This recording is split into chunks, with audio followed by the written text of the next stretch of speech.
लक्ष्मण प्रसाद आचार्य जी, ऊर्जावान मुख्यमंत्री Hemanta Biswa Sharma ji,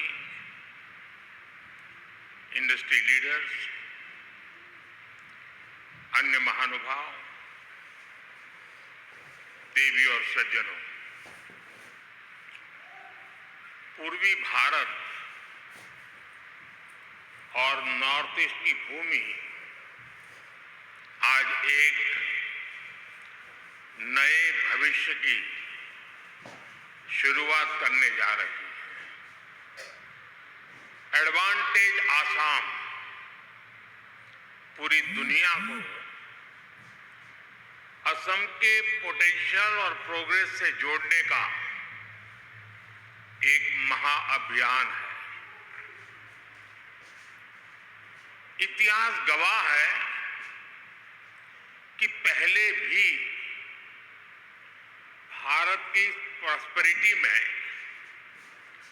eastern India का बहुत बड़ा रोल हुआ करता था। आज जब भारत विकसित होने की तरफ बढ़ रहा है तो एक बार फिर ईस्टर्न इंडिया, हमारा ये नॉर्थ ईस्ट अपना सामर्थ्य दिखाने जा रहा है। एडवांटेज आसाम को मैं इसी स्पिरिट के रिफ्लेक्शन के रूप में देख रहा हूं। मैं असम सरकार को, हेमंता जी की पूरी टीम को इस भव्य आयोजन के लिए बहुत बहुत बधाई देता हूं। मुझे याद है 2013 में मैं चुनाव अभियान के लिए आसाम का दौरा कर रहा था, तो एक सभा में ऐसे ही मेरे मन से एक शब्द निकला था और मैंने कहा था, वो दिन दूर नहीं जब लोग अल्फाबेट पढ़ना शुरू करेंगे तो कहेंगे ए फॉर आसाम।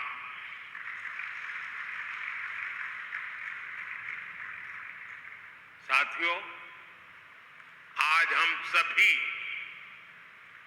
वैश्विक परिस्थितियों को बहुत बारीकी से देख रहे हैं, समझ रहे हैं। ये ग्लोबल अनसर्टेनिटी के बीच भी दुनिया के तमाम एक्सपर्ट्स उनके भीतर एक बात को लेकर सर्टेनिटी है, और वो सर्टेनिटी है भारत के तेज ग्रोथ को लेकर। भारत पर इस भरोसे का बहुत ठोस कारण है। आज का भारत आने वाले 25 साल की इस 21वीं शताब्दी के लॉन्ग टर्म विजन को ध्यान में रखते हुए एक के बाद एक कदम उठा रहा है, व्यापक स्तर पर काम कर रहा है। आज दुनिया का भरोसा भारत की युवा आबादी पर है, जो बहुत तेजी से स्किल्ड हो रही है, इनोवेट कर रही है। आज दुनिया का भरोसा भारत के उस नियो मिडिल क्लास पर है जो गरीबी से निकलकर नई एस्पिरेशन के साथ आगे बढ़ रहा है। आज दुनिया का भरोसा भारत की उस 140 करोड़ जनता पर है, जो पॉलिटिकल स्टेबिलिटी और पॉलिसी कंटिन्यूटी को सपोर्ट कर रही है। आज दुनिया का भरोसा भारत की उस गवर्नेंस पर है जो लगातार रिफॉर्म कर रही है। आज भारत अपनी लोकल सप्लाई चेन को मजबूत कर रहा है। आज भारत दुनिया के अलग अलग रीजन्स के साथ फ्री ट्रेड एग्रीमेंट्स कर रहा है। ईस्ट एशिया के साथ हमारी कनेक्टिविटी लगातार सशक्त हो रही है और नया बन रहा India middle east Europe economic corridor भी अनेक नई संभावनाएं लेकर आ रहा है। साथियों, भारत पर मजबूत होते ग्लोबल ट्रस्ट के बीच आज हम सभी यहां असम में जुटे हैं, मां कामाख्या की धरती पर जुटे हैं। भारत की ग्रोथ में असम का कंट्रीब्यूशन लगातार बढ़ता जा रहा है। 2018 में एडवांटेज असम समिट का पहला एडिशन आयोजित हुआ था। तब असम की इकोनॉमी 3.25 लाख करोड़ रुपए की थी। आज असम करीब 6 लाख करोड़ रुपए की इकोनॉमी वाला राज्य बन गया है। यानी भाजपा सरकार में सिर्फ 6 सालों में असम की इकोनॉमी की वैल्यू डबल हो गई है।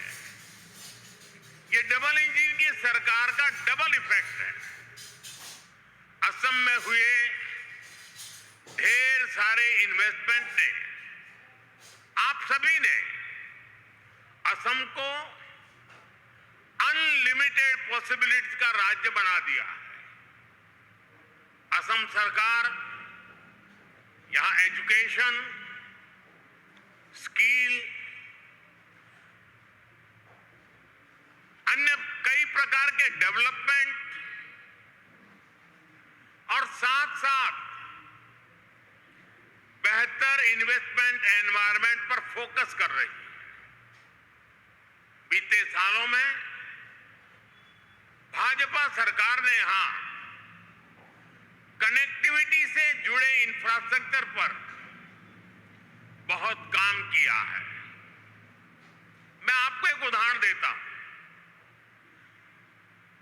साल 2014 से पहले ब्रह्मपुत्र नदी पर बस 3 पुल थे। यानी 70 सालों में सिर्फ 3 ब्रिज। लेकिन बीते 10 सालों में हमने 4 नए ब्रिज बनाए हैं। हमने इनमें से एक ब्रिज का नाम भारत रत्न भूपेन हजारिका जी के नाम पर रखा है। असम को 2009 से 2014 के बीच रेल बजट में औसतन 2100 करोड़ रुपए मिले थे। हमारी सरकार ने असम के रेलवे बजट को 4 गुना से ज्यादा बढ़ाकर 10,000 करोड़ रुपए तक पहुंचा दिया। असम के 60 से ज्यादा रेलवे स्टेशन को भी मॉडर्नाइज किया जा रहा है। आज गुवाहाटी से न्यू जलपाईगुड़ी के बीच नॉर्थ ईस्ट की पहली सेमी हाई स्पीड ट्रेन चल रही है। साथियों, असम की एयर कनेक्टिविटी का तेज गति से विस्तार हो रहा है। 2014 तक यहां सिर्फ 7 रूट्स पर फ्लाइट्स ऑपरेट होती थी। अब करीब करीब 30 रूट्स पर फ्लाइट्स चलने लगी है। इससे लोकल इकोनॉमी को भी बहुत बड़ा बूस्ट मिला है, यहां के युवाओं को रोजगार मिला है। साथियों, ये परिवर्तन सिर्फ इंफ्रास्ट्रक्चर तक सीमित नहीं है। लॉ एंड ऑर्डर में अभूतपूर्व सुधार हुआ है। बीते दशक में अनेक पीस एकॉर्ड्स किए गए हैं। बॉर्डर से जुड़े लॉन्ग पेंडिंग इश्यूज का समाधान किया गया है। आज असम का हर रीजन, हर नागरिक, हर युवा यहां के विकास के लिए दिन रात मेहनत कर रहा है। साथियों, आज भारत में इकोनॉमी के हर सेक्टर में, हर लेवल पर बड़े रिफॉर्म्स हो रहे हैं।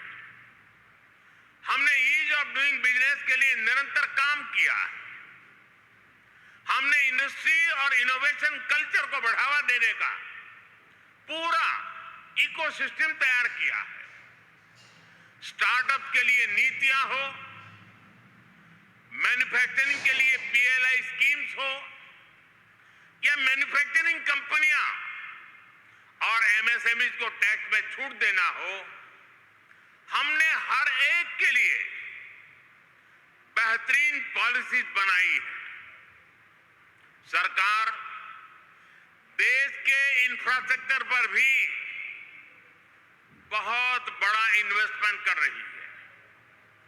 इंस्टीट्यूशनल रिफॉर्म, इंडस्ट्री, इंफ्रास्ट्रक्चर और इनोवेशन का यही कॉम्बिनेशन भारत की प्रगति का आधार है। और इसलिए इन्वेस्टर्स भी देश के पोटेंशियल को, उनकी और देश की प्रगति की पॉसिबिलिटीज को बदलता हुआ देख रहे हैं। और इस प्रगति में असम भी डबल इंजन की स्पीड से आगे बढ़ रहा है। असम ने 2030 तक अपनी इकोनॉमी को 150 बिलियन तक पहुंचाने का टारगेट सेट किया है। मुझे विश्वास है असम इस लक्ष्य को जरूर हासिल कर सकता है। मेरे इस विश्वास का कारण असम के सामर्थ्यवान और प्रतिभाशाली असम के लोग हैं। यहां की भाजपा सरकार का कमिटमेंट है। असम आज साउथ ईस्ट एशिया और भारत के बीच का गेटवे बनकर उभर रहा है। इस पोटेंशियल को और आगे बढ़ाने के लिए सरकार ने north east transformative industrialisation scheme यानी उन्नति शुरू की है। ये उन्नति स्कीम असम समेत पूरे नॉर्थ ईस्ट में इंडस्ट्री को, इन्वेस्टमेंट को, टूरिज्म को गति देगी। मैं इंडस्ट्री के आप सब साथियों से कहूंगा, इस स्कीम और असम के अनलिमिटेड पोटेंशियल का पूरा लाभ उठाइए। असम की नेचुरल रिसोर्सेज और स्ट्रेटेजिक लोकेशन इस राज्य को इन्वेस्टमेंट का प्रीफर्ड डेस्टिनेशन बनाती है। असम के सामर्थ्य का एक उदाहरण असम टी है। असम टी अपने आप में एक ब्रांड है जो दुनिया भर में चाय के शौकीनों के जीवन का हिस्सा बन चुकी है। असम टी को 200 साल पूरे हो चुके हैं। ये लेगेसी असम को बाकी सेक्टर्स में भी आगे बढ़ने के लिए प्रेरित करती है। साथियों, आज ग्लोबल इकोनॉमी में बहुत बड़ा बदलाव हो रहा है। पूरी दुनिया एक रेजिलिएंट सप्लाई चेन की मांग कर रही है और इसी कालखंड में भारत ने अपने मैन्युफैक्चरिंग सेक्टर को आगे बढ़ाने के लिए मिशन मोड पर काम शुरू किया। हम मेक इन इंडिया के तहत लो कॉस्ट मैन्युफैक्चरिंग को बढ़ावा दे रहे हैं। फार्मास्यूटिकल्स, इलेक्ट्रॉनिक्स, ऑटोमोबाइल, हमारी इंडस्ट्री ना सिर्फ डोमेस्टिक डिमांड्स को पूरा कर रही है, बल्कि इंटरनेशनल मार्केट में भी मैन्युफैक्चरिंग एक्सेलेंस के नए बेंचमार्क बना रही है। इस मैन्युफैक्चरिंग रिवॉल्यूशन में असम बहुत बड़ी भूमिका निभा रहा है। साथियों, असम की ग्लोबल ट्रेड में हमेशा से एक हिस्सेदारी रही है। आज पूरे भारत के ऑन शोर नेचुरल गैस प्रोडक्शन का 50% से ज्यादा शेयर असम के पास है। बीते कुछ सालों में यहां की रिफाइनरी की कैपेसिटी में बहुत बड़ी वृद्धि की गई है। इलेक्ट्रॉनिक्स, सेमीकंडक्टर्स और ग्रीन एनर्जी जैसे इमर्जिंग सेक्टर में भी असम तेजी से उभर रहा है। सरकार की पॉलिसीज के कारण असम हाईटेक इंडस्ट्रीज के साथ साथ स्टार्टअप्स का भी हब बन रहा है। साथियों, अभी कुछ दिन पहले ही बजट में केंद्र सरकार ने नामरूप 4 प्लांट को भी मंजूरी दी है। आने वाले समय में ये urea production plant north east सहित पूरे देश की यूरिया की डिमांड को पूरा करेगा।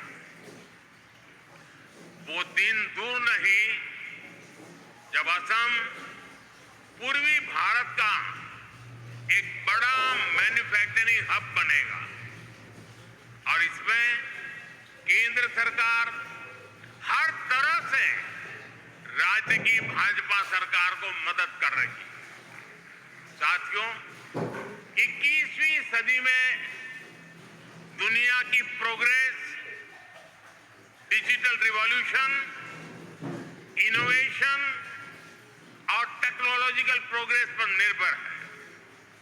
इसके लिए हमारी तैयारी जितनी बेहतर होगी, दुनिया में हमारी ताकत भी उतनी ज्यादा होने वाली है। इसलिए हमारी सरकार 21वीं सदी की पॉलिसीज और स्ट्रेटेजीज के साथ तेज गति से आगे बढ़ रही है। हम सब जानते हैं कि इलेक्ट्रॉनिक्स और मोबाइल मैन्युफैक्चरिंग में बीते 10 साल में भारत ने कितनी बड़ी छलांग लगाई है। अब इसी सक्सेस स्टोरी को भारत सेमीकंडक्टर प्रोडक्शन में भी रिपीट करना चाहता है। मुझे गर्व है कि असम सेमीकंडक्टर मैन्युफैक्चरिंग में भी भारत के एक महत्वपूर्ण सेंटर के रूप में विकसित हो रहा है। कुछ महीने पहले असम के जागीरोड में Tata semiconductor assembly and test facility की शुरुआत हुई है। ये प्लांट आने वाले समय में पूरे नॉर्थ ईस्ट में टेक्नोलॉजिकल ग्रोथ को प्रमोट करने वाला है। साथियों, सेमीकंडक्टर सेक्टर में इनोवेशन के लिए हमने आईआईटी के साथ भी कोलैबोरेट किया है।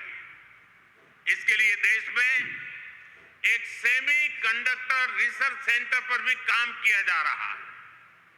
इस दशक के अंत तक इलेक्ट्रॉनिक सेक्टर की वैल्यू $500 बिलियन तक पहुंचने वाली है। हमारी जो स्पीड और स्केल है, उससे तय है कि भारत सेमीकंडक्टर प्रोडक्शन की एक बड़ी ताकत बनकर के उभरेगा। इससे लाखों लोगों को रोजगार मिलेगा और असम की इकोनॉमी को भी फायदा होगा। साथियों, बीते 10 सालों में भारत ने अपनी एनवायरमेंटल रिस्पॉन्सिबिलिटीज को समझते हुए भी नीतिगत निर्णय किए हैं। दुनिया हमारे रिन्यूएबल एनर्जी मिशन को एक मॉडल प्रैक्टिस मानकर इसे फॉलो कर रही है।